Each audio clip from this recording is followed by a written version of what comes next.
Have you ever wondered why malaria is such a significant health issue in Uganda? Malaria is not just a disease, it's a menacing health challenge that continues to cast a grim shadow over Uganda. It's a battle that's fought every day, every hour, every minute. Uganda is one of the countries most affected by malaria. The disease is endemic across the country, meaning it's a constant presence, a relentless foe. According to the World Health Organization, Uganda sees an estimated 11 million cases of malaria each year. That's 11 million times someone's health is put at risk, 11 million times someone's life is disrupted. But what makes Uganda such fertile ground for this disease? Well, a combination of factors come into play. The abundant mosquito vectors form a significant part of the equation. These vectors, or carriers, are the Anopheles mosquitoes that transmit the Plasmodium parasites responsible for malaria. Their proliferation is aided by the country's favorable climatic conditions. Warm temperatures, high humidity, and regular rainfall create the perfect breeding grounds for these mosquitoes. Another key factor contributing to the spread of malaria in Uganda is the state of the country's healthcare infrastructure. While strides have been made in recent years, the healthcare system still grapples with issues such as inadequate facilities, uneven distribution of resources, and a shortage of trained health personnel. These challenges hinder timely and effective diagnosis and treatment of malaria, allowing the disease to spread and thrive.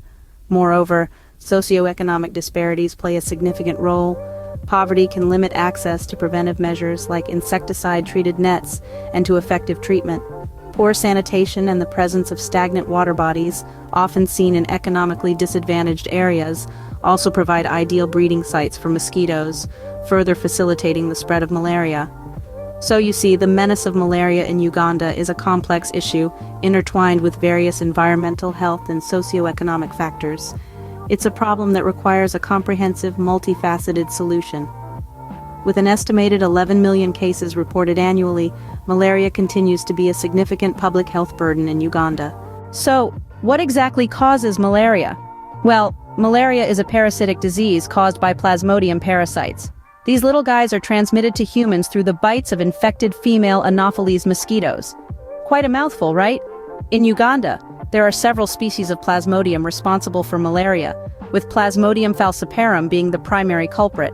However, other species like Plasmodium ovale, Plasmodium vivax, and Plasmodium malaria have emerged and are also contributing to the rising number of malaria cases. Let's delve a bit deeper. When an infected mosquito bites a human, it injects the parasites into the bloodstream. These parasites travel to the liver, where they mature and multiply. After a period, they invade the red blood cells, causing them to burst and release more parasites into the bloodstream. This triggers the symptoms of malaria and can lead to severe complications if not treated promptly. Now, you might be wondering, why is malaria so prevalent in Uganda? Several factors play into this. First and foremost, the environmental conditions in Uganda are perfect for the breeding of Anopheles mosquitoes. The country's tropical climate, with its warm temperatures and high humidity, is just what these mosquitoes need to thrive. Poor sanitation is another big factor. Stagnant water bodies are ideal breeding grounds for mosquitoes, and unfortunately, they are quite common in many parts of Uganda due to inadequate waste management. Deforestation too contributes to the problem. As trees are cut down, it creates more open, sunny areas where mosquitoes love to hang out. Furthermore, the population movements, especially in areas with high malaria transmission, can lead to increased exposure to mosquito bites. So, to sum up, malaria in Uganda is caused by Plasmodium parasites, which are transmitted through mosquito bites. Factors such as poor sanitation, stagnant water bodies, and deforestation contribute to the high prevalence of malaria in Uganda. It's a complex issue, but understanding the causes is the first step in battling this deadly disease. How can one tell they are suffering from malaria? Well, the clinical manifestations of malaria can vary greatly. They depend on factors like the specific species of Plasmodium parasite involved, the individual's immunity, and any underlying health conditions they might have. That being said, some common signs and symptoms of malaria include fever, chills, headache, muscle aches, and fatigue. It's not uncommon for someone with malaria to also experience nausea and vomiting. In severe cases, malaria can lead to organ failure and cerebral malaria, a condition that affects the brain and can be fatal if not treated promptly. These symptoms might seem like those of a common flu, but when it comes to malaria, time is of the essence. The sooner the disease is diagnosed, the sooner treatment can start, and the better the chances of a full recovery. Prompt diagnosis and treatment are crucial in managing malaria and preventing severe complications. How can we prevent the spread of malaria? That's a question that's been at the forefront of public health initiatives for many years. The answer isn't a simple one, but there are several strategies that have proven effective in the fight against this deadly disease. Insecticide-treated bed nets, or ITNs, are one of the most common and effective preventive measures. These are nets that are treated with a special insecticide that kills mosquitoes upon contact. They provide a physical barrier between the user and the mosquito, and the insecticide adds an extra layer of protection. In Uganda, the use of these bed nets has significantly reduced the number of malaria cases. Another effective strategy is indoor residual spraying, or IRS. This involves spraying the interior walls of homes with insecticides. The mosquitoes that transmit malaria often rest on walls after feeding, and the insecticide kills them before they can transmit the disease to others. This method has been particularly effective in areas where mosquitoes are prevalent. Community health education is also a crucial component of malaria prevention. It's important that people understand how malaria is transmitted, how to recognize the symptoms, and what to do if they suspect they have the disease. Educating communities about the importance of using bed nets, keeping their surroundings clean to prevent mosquito breeding, and seeking medical attention promptly if they show symptoms of malaria is key to reducing the spread of the disease. Finally, there's intermittent preventive treatment. This involves giving anti-malarial drugs to high-risk populations such as pregnant women and young children at regular intervals. This can prevent the disease from taking hold in these vulnerable groups. In conclusion, preventing the spread of malaria in Uganda, or anywhere else for that matter, requires a multifaceted approach. It's not just about one strategy or another, but about all of them working together. It's about governments, health organizations, and individuals all doing their part to stop the spread of this disease. A multifaceted approach is necessary to effectively prevent the spread of malaria in Uganda. What happens if one contracts malaria? This question is likely to cross your mind. Well, the treatment for malaria is a multi-step process that begins with early diagnosis.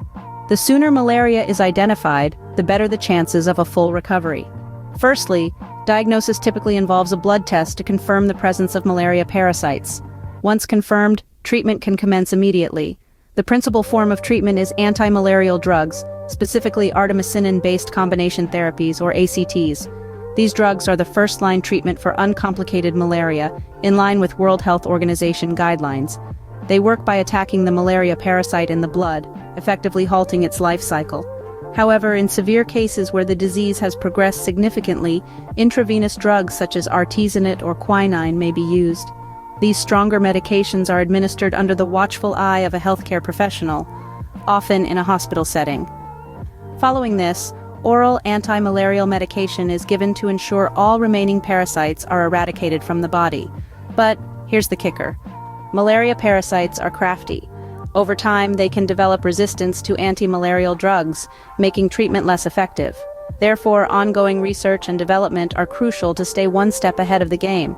Scientists are constantly working on new drugs and refining existing ones to combat drug resistance.